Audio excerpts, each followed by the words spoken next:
আসসালামু আলাইকুম, আমি আরিফা শাফি মেজ কথা বলছি নেস্ট কিপার এবং ঢাকা ডিজাইনার থেকে। আজকে আপনাদেরকে আমি একটি অ্যাপার্টমেন্ট দেখাবো। অ্যাপার্টমেন্টের লোকেশন খুবই প্রিমিয়াম, বনানীতে 19 নাম্বার রোডে। বিল্ডিংটি পূর্বমুখী এবং পশ্চিমমুখী, এখানকার সবগুলো প্লটে এরকম। তারপরেও দক্ষিণ দিক থেকে যথেষ্ট পরিমাণে বাতাস এই অ্যাপার্টমেন্টে ঢুকে। 6 কাঠার উপরে করা G+10 বিল্ডিং এর টপ ফ্লোরের এই অ্যাপার্টমেন্টটি, প্রতিটি ফ্লোরে একটি করে ইউনিট। বিশাল বড় অ্যাপার্টমেন্ট থেকে আপনি সরাসরি সামনের লেকটা দেখতে পাবেন এবং প্রচুর পরিমাণে বাতাস আমি এখন যে বারান্দায় দাঁড়িয়ে আছি সেখানে পাওয়া যাচ্ছে। বিল্ডিং এর সামনে যে প্লট গুলো আছে সেখানে দোতলা বাড়ি আছে এবং পলিটিক্যাল বিভিন্ন কারণে এই বিল্ডিং গুলোতে আগামী 10-12 বছরের ডেভেলপমেন্টের কোনো সুযোগ নেই। তার মানে আপনি সামনের লম্বা একটা সময়, অন্তত 10 থেকে 12 বছর সামনের দিকে এই আনলিমিটেড ভিউ এবং লেকের ভিউটা পাবেন। তো সরাসরি আমরা অ্যাপার্টমেন্টের ট্যুরে চলে যাচ্ছি। একটা জিনিস জানিয়ে রাখি, এই অ্যাপার্টমেন্টে তিতাস গ্যাসের কানেকশন আছে এবং সেই সাথে আপনারা একটি পার্কিংও পাবেন। আমি এখন দাঁড়িয়ে আছি লিফট লবিতে। লিফট লবিটি বেশ কম্প্যাক্ট এবং লিফট লবি থেকে দুটো দরজা আছে, দুটো দরজাই এই সেম অ্যাপার্টমেন্টের। দরজা দুটোর বিল্ড আপনারা যখন আসবেন দেখবেন এটা খুবই হেভি এবং 2016 সালে হ্যান্ডওভার। এই বিল্ডিংটি G+10 হওয়াতে এখানে কিন্তু যে স্টেয়ারটা আছে, একটাই স্টেয়ার, তারপরও সেখানে ফায়ার ডোর ব্যবহার করা হয়েছে। এখানে যেই এলিভেটরটা আছে, এলিভেটরের ডোরটা কিন্তু খুবই চমৎকার, গ্লাস ডোর, যার কারণে আপনি যখন লিফটে করে উপরে উঠবেন তখন একেবারে গুমোট কোনো পরিস্থিতি তৈরি হয় না। আপনি সবসময় উঠতে উঠতে সামনের লবিগুলো দেখতে পাবেন। এটা হচ্ছে বাসার এন্ট্রি ডোর। দুটি ডোর দেখতে একই রকম আইডেন্টিক্যাল। আগে যেটা বলেছিলাম এটার বিল্ড কিন্তু খুবই খুবই হেভি।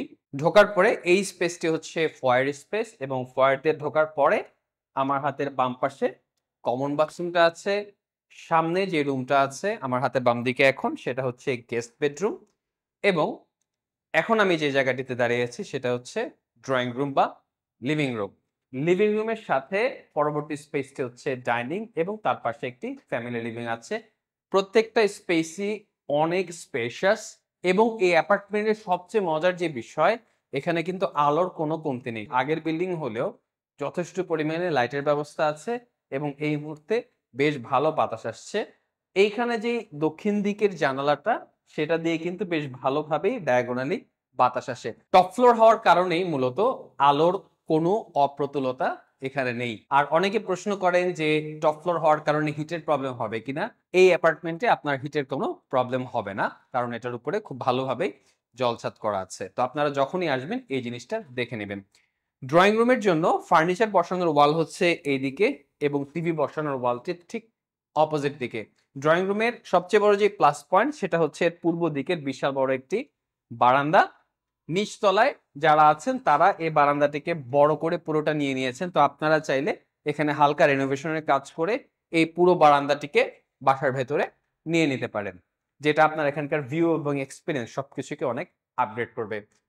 এখানে যে বিমটি আছে, এই বিমটিকে ব্যবহার করে আপনারা চাইলে ড্রয়িং রুমের বা লিভিং রুমের ফুল প্রাইভেসিটা নিতে পারেন।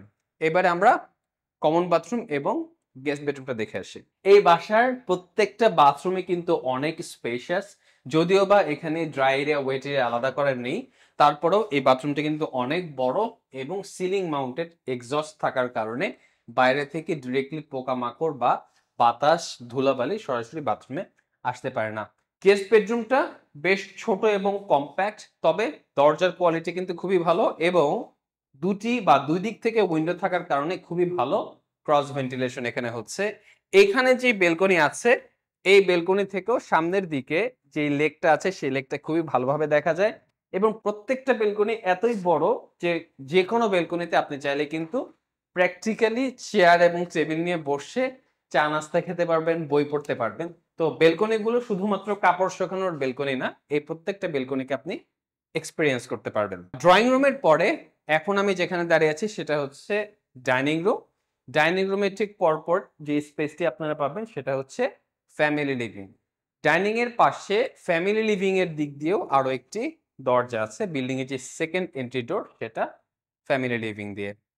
ডাইনিং এবং ফ্যামিলি লিভিং এর মাঝামাঝি জায়গায় এখানে আরো একটি থার্ড স্পেস, যেটা একই সাথে লাইট ওয়েল হিসেবে ব্যবহার হচ্ছে এবং একই সাথে আপনার যতগুলো ফ্রিজ ওয়াশিং মেশিন যা আছে সব আপনারা এখানে রাখতে পারবেন এবং এই মাল্টিপারপাস স্পেসে যাওয়ার আগেই হাত ধোয়ার একটি বেসিন আছে। এই বেসিনটিকেও চাইলে আপনারা কিন্তু খুবই চমৎকার স্ল্যাব করে অনেক ভালোভাবে আপস্কেল করতে পারেন। আমরা এখানে একটা ইন্টারকম দেখতে পাচ্ছি। এরপর এই মাল্টিপারপাস স্পেস যেখানে একই সাথে আপনি জিনিসপত্র স্টোর করতে পারবেন, রেফ্রিজারেটর রাখতে পারবেন, এই স্পেসটি পার হয়ে কিচেনে আসতে হয়। কিচেনের সাইজটি কিন্তু বেশ বড়। এখানে যদিও বা ক্যাবিনেট করা আছে, তবে আপনারা চাইলে এটি ফুললি রেনোভেট করে নিতে পারেন, কারণ কিচেনটা একটু ডার্ক লাগছে এই ডার্ক ক্যাবিনেটগুলোর কারণে। আপনারা যারাই কিনবেন, আমার প্রেফারেন্স থাকবে যে আপনারা এই স্পেসটিকে প্রপারলি আপগ্রেড করে নেবেন। কিচেন থেকে আরো একটি দরজা দিয়ে বারান্দায় আসা যায়। আপনারা যারা কিচেনের ভেতরে ডাউন ওয়াশ রাখতে চান না, তারা কিন্তু চাইলে ডাউন ওয়াশটা এদিকেও নিয়ে আসতে পারেন। এবং এই বারান্দা থেকে আপনার বাসার হেল্পিং হ্যান্ডের জন্য একটি লো কমোডওয়ালা ছোট একটি টয়লেট আছে। এই অ্যাপার্টমেন্টে হেল্পিং হ্যান্ডের জন্য যদিও বা বেডরুম নেই, তবে বাথরুম আছে।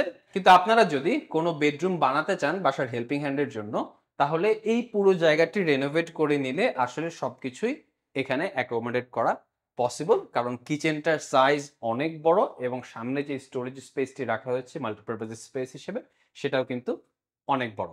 এবার আমরা বাসার বাকি দুটো বেডরুম দেখব। দুটো বেডরুমই মূলত ফ্যামিলি লিভিং থেকে সরাসরিভাবে অ্যাক্সেস করা যায়। আমরা প্রথমে সেকেন্ড বেডরুমটা দেখব, যেটা আমার হাতের বাম পাশে, এবং ফাইনালি আমরা মাস্টার বেডরুমটা দেখব। সেকেন্ড যে বেডরুম, গেট দিয়ে ঢোকার ঠিক পরপরই এটার সামনে অ্যাটাচড বাথরুমটি আছে। আমরা বাথরুমটি আগে দেখি। এই বাথরুমটার ডিজাইন লেআউটটা কিন্তু খুবই চমৎকার। এখানে প্রথমে বেসিন রাখা আছে, তারপর ওয়াটার ক্লোজেট আছে এবং ফাইনালি শাওয়ার জোনটা আছে। এটার মানে হচ্ছে এখানে ওয়েট এরিয়া বা ভেজা এরিয়াটা এদিকে এবং ড্রাই এরিয়াগুলো অন্যদিকে, যার কারণে আপনার এই বাথরুমটা সবসময় শুকনো থাকবে। এবং এই বাসার সবগুলো বাথরুমেই সিলিং মাউন্টেড এক্সস্ট রাখা আছে, যার কারণে এখানে কিন্তু গন্ধ হওয়া বা স্যাঁতস্যাঁতে ভাব হওয়ার সুযোগ অনেক কম। এই বেডরুমটার সাইজও বেশ ডিসেন্ট, যদিও বা এখানে কোনো বারান্দা নেই, তবে এখানে দুটো উইন্ডো আছে। দুটো উইন্ডো থাকার কারণে এখানে বেশ ভালো ক্রস ভেন্টিলেশন হয়। আর আমার হাতের ডান পাশের এই উইন্ডোটা দিয়ে আপনারা সরাসরি সামনের দিকে বনানী 11 নম্বর রোডটি দেখা যায়।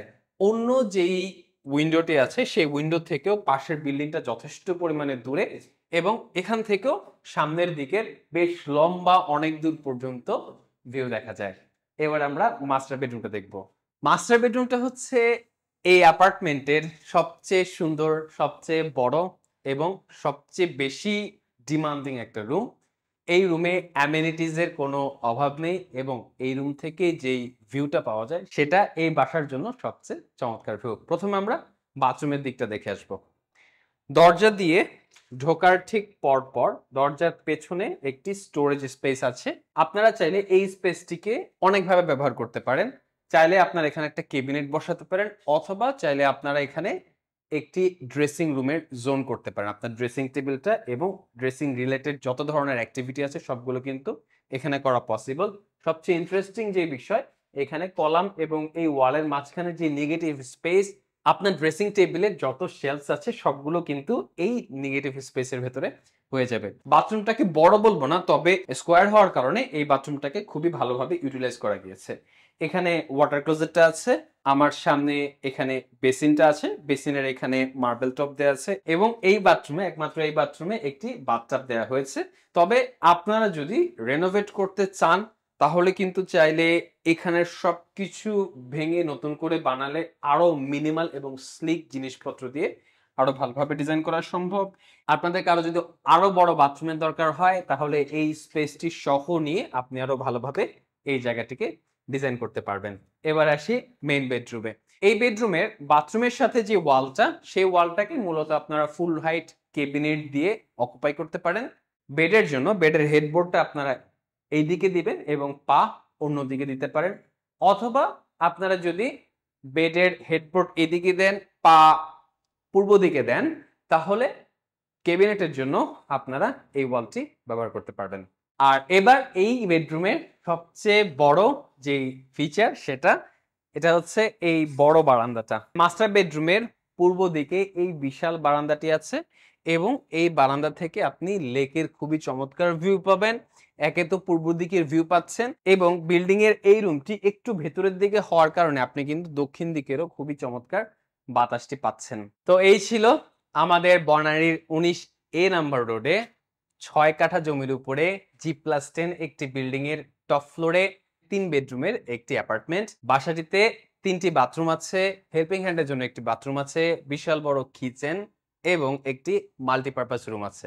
এছাড়া আছে একটি লিভিং রুম, ডাইনিং এবং একটি ফ্যামিলি লিভিং। বাসাটি পূর্ব দিকে লেকের দিকে ভিউ পায়। বাসাটির সামনে যে রাস্তাটা গিয়েছে 19A বা 19A নাম্বার রোড, এটা একদিকে বনানী 11 নম্বর রোডে ওপেন হয়েছে, অন্যদিকে আপনি সরাসরি কামাল আতাতুর্কে গিয়ে উঠতে পারবেন। এই অ্যাপার্টমেন্টটিতে তিতাস গ্যাসের কানেকশন আছে এবং আপনি অ্যাপার্টমেন্টের সাথে একটি পার্কিং পাবেন। এই অ্যাপার্টমেন্টটি আপনাদের যদি পছন্দ হয়ে থাকে, এটার প্রাইস সম্পর্কে জানতে চান বা ভিজিট করতে চান, তাহলে ভিডিওর নিচে দেয়া ফোন নাম্বারটিতে কল করতে পারেন। নাম্বারটিতে হোয়াটসঅ্যাপও আছে, আপনি যদি দেশের বাইরে থেকে থাকেন তাহলে হোয়াটসঅ্যাপের মাধ্যমেও যোগাযোগ করতে পারেন। আর এই ধরনের অ্যাপার্টমেন্টের ভিডিও যদি আরো দেখতে চান অথবা আপনার নিজেরও যদি কোনো অ্যাপার্টমেন্ট থাকে সেটাও বিক্রি করতে চান, তাহলে ভিডিওর পরে দেয়া আমাদের ফোন নাম্বার এবং অফিস অ্যাড্রেসে সরাসরি অ্যাপয়েন্টমেন্ট নিয়ে চলে আসতে পারেন। Thank you.